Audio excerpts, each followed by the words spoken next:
Right, let's move on now. And it said that Yes Minister was Mrs Thatcher's favourite programme, so no wonders that Tony Blair and his government will make one wonders yeah. Tony Blair and the new government are going to make of this new political satire. It's called The Thick of It, and it features spin doctors, of course, enforcers and the Cabinet Minister catapulted into confusion. Let's take a quick look as he briefs his team on why they really should have made a new policy announcement. It looks great, doesn't it?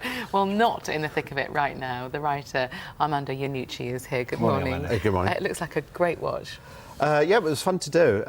It's as you might have gathered from the clip there, quite a lot of it to get it to look very naturalistic is there's a kind of improvised office-esque feel about it. Certainly that bit because they were in an office, but there's the pull focuses and the wobbly camera. Yeah, and also we told the actors, look, the script is just 80% of it. We want you to go in there, we'll turn the cameras on and we won't tell you when we're stopping. We want you to make it up as you go along.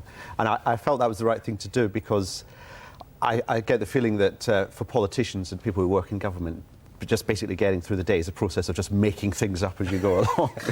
So that hard look in their eyes, as the frightened look, is really is genuine, but also so there's quite a lot convincing, of improvisation that's going on with the actors. But nevertheless, the programme, the characters, what happens is rather closely linked to what's been going on in the political arena. As part of the preparations for this, I met up with sort of former advisors and sacked ministers and people in the opposition as well, and journalists and so on. But the frightening thing is, people now tell me, who've seen it and who work in Whitehall, they now tell me, oh, that incident you had on there, something worse than that has happened. You know, so whenever I felt, have we exaggerated what goes on, someone else comes along and says, no, actually, I can better that. Well, we're talking about parallels with Yes Minister. Of course, we had the Sir Humphrey in Yes Minister who got his way by being emollient and sneaky. Yes. Your character, who, you know, some people are drawing an analogy with a certain Burnley supporting former advisor. Let's just have a look at him. He's very domineering. I'm not quite sure what level of reality I'm supposed to be operating on. Look, this is what they run with. I tell them that you said it. They believe that you said it. They don't really believe you said it. They know that you never said it. Right. But it's in their interest to say that you said it. Because if they don't say that you said it, they're not going to get what you say tomorrow or the next day when I decide to tell them what it is you're saying.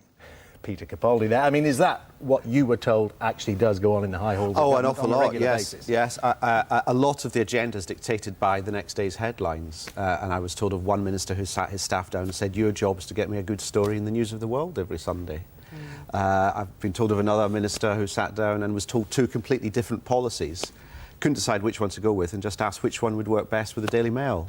Does it give you a particularly cynical view, then, of politics and politicians and how they operate? Well, yes, but also part of the thinking behind this, really, was to try and also make it feel a lot more human. You know, as the series progresses, you do get some insight into just what a terrifying and terrible job it must be to try and run the country on a day-to-day basis. But of course, it's not documentary. I mean, it's a comedy, isn't it? I mean, yes, there's a lot of laughs in it. Yes, but is it in terms of the human observation, or have you actually got gags in there as well? Well, there are gags, although I found when we were coming to edit afterwards, I was taking a lot of the very, very written jokes out, because, in fact, the funniest stuff is the genuine reactions to events as they happen from the actors. And I actually think the more real it feels, the funnier it becomes, but also slightly more frightening it becomes as well if you start to think, is that really what goes on? And of course, the relationships between them. I mean, I've only seen some clips from it, but it's the way that the boot is so totally on the other foot that you have this minister, this Secretary of State, who really can't have a single thought of his own without being told. Well, yes, and it's that. The thing about getting advisors in, which is what government ministers do, is that it means that you spend the day being given lots of advice, which can get very confusing, really,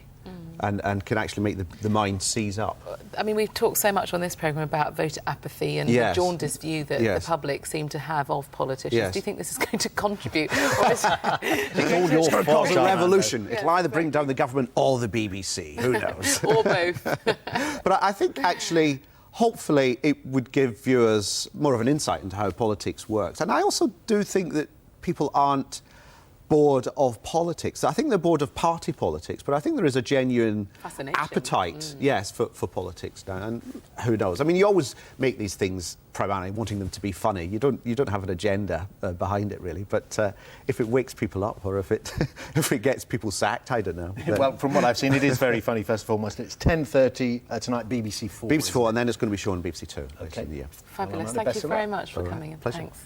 Now let's get the